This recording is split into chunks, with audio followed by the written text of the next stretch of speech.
नमस्कार सर्व ताईंना, कशा आहात सर्वजण. तर आज माझं चाललेलं आहे कुरुड्याला जे तांदूळ पाण्यात टाकले होते ना, तर आज 4था दिवस आहे. तर मी पाण्यातून काढले आणि असे बारीक करायला घेतलेले आहेत, बघू शकता असं मस्तपैकी. तर मिक्सरमध्ये पूर्ण आपल्याला तांदूळ असे बारीक करून घ्यायचे आहेत आणि नंतर रात्रभर आणि पाण्यात ठेवायचे आणि उद्या सकाळी मग आपल्याला ते शिजवून त्याच्या कुरुड्या घालायचे आहेत. तर भरपूर असे 2-2.5 किलो तांदूळ पाण्यात टाकलेले आहेत. आता ते पूर्ण मला बारीक करून घ्यायचे आहेत. ते पहिले पाणी होतं ते काढून टाकायचं आहे. नंतर स्वच्छ चांगलं पाणी घेऊन थोडं थोडं पाणी घालून ते तांदूळ आपणाला मस्त असं बारीक करून घ्यायचं आहे आणि त्यात कणी बिनी ठेवायची नाही बिलकुलसुद्धा. तर एवढे असे तांदूळ आहेत, बघू शकता. आणि अमृतानं काय केलं आहे, इडलीसाठी सुद्धा तांदूळ थोडे भिजू घातलेत. तर बघा, उन्हाळी कामाला आता थोडं थोडं चालू केलेलं आहे. तर मी इथं आता 4 दिवस झाले तांदूळ पाण्यात टाकले होते, तर आता काढले आणि मिक्सरमध्ये असे बारीक करून घेतलेले आहेत.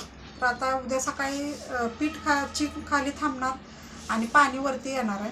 तर हे पाणी आपण पूर्ण वतून काढून उद्या सकाळी शिजवून कुरड्या घालायच्या. तर हे पीठ आता आपण असं झाकून ठेवणार आहे. आता पूर्ण बारीक वगैरे करून घेतलेलं आहे. आता याची प्रोसेस पण नंतर उद्याच्याला तुम्हाला म्हणजे शेअर करणार आहे.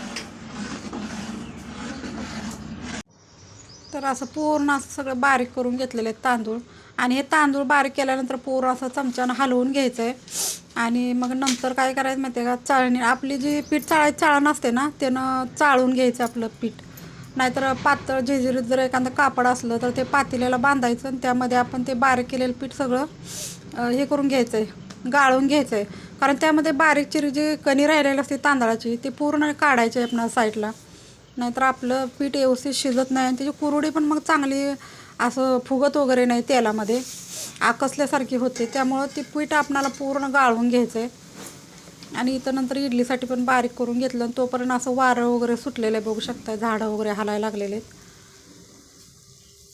आणि पूर्ण झाडाचा पाला असा पडलेला आहे. आता हे सगळं डबल आम्हाला काम झालेलं आहे. आता लोटून झाडून वगैरे काढायचं. आणि आपल्या दारात झाडं वगैरे जर असली ना तर कचरा वगैरे होतोच, पाला वगैरे सगळं. तर इथं बघू शकता असं बारीक केलेलं आहे. आणि अमृताने इडल्या बनवायला घेतलेल्या आहेत बरं का, त्यासाठी. आणि हा व्हिडिओ आहे दुसऱ्या दिवशीचा बरं का, सकाळचा. सकाळी नाश्त्याला इडल्या बनवल्यात, त्यासाठी चटणी पण अशी बनवून घेतलेली आहे. आणि एकीकडे त्याने इडल्या शिजायला पण टाकलेले आहेत, कारण मिस्टर वगैरे जरा बाहेर जाणार आहेत, त्यामुळे लवकरच जरा इडल्या वगैरे केलेले आहेत. तर नाश्ता करून जातो म्हणले, म्हणून पटकन असं बनवायला चालू केलेलं आहे. आणि आज आपणाला कुरड्या पण घालायच्या आहेत, त्यामुळे म्हटलं नाश्ता वगैरे करायचा आणि आपणाला पीठ शिजवायचं आहे. आणि हे आमचा गोनोम असा रुसून बसलेला आहे, त्याला पाहिजेलं आहे दूध. तर आता दूध पण जाऊन आणायचं आहे. दूध आणायला काही लांब जावं लागत नाही, तर जवळच हे डेऱ्या वगैरे आहेत.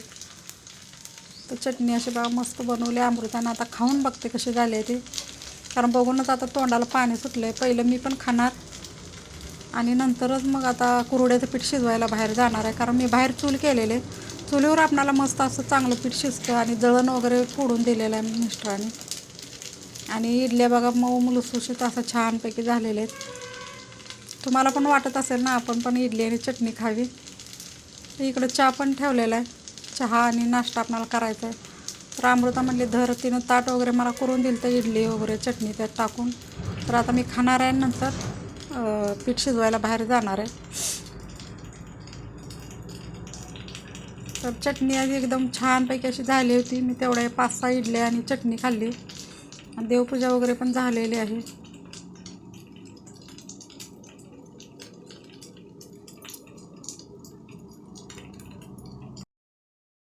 तर आज नाश्त्याला बघा इडल्या बनवल्यात छानपैकी, अमृतानं बनवल्यात बरं का इडल्या चटणी छानपैकी.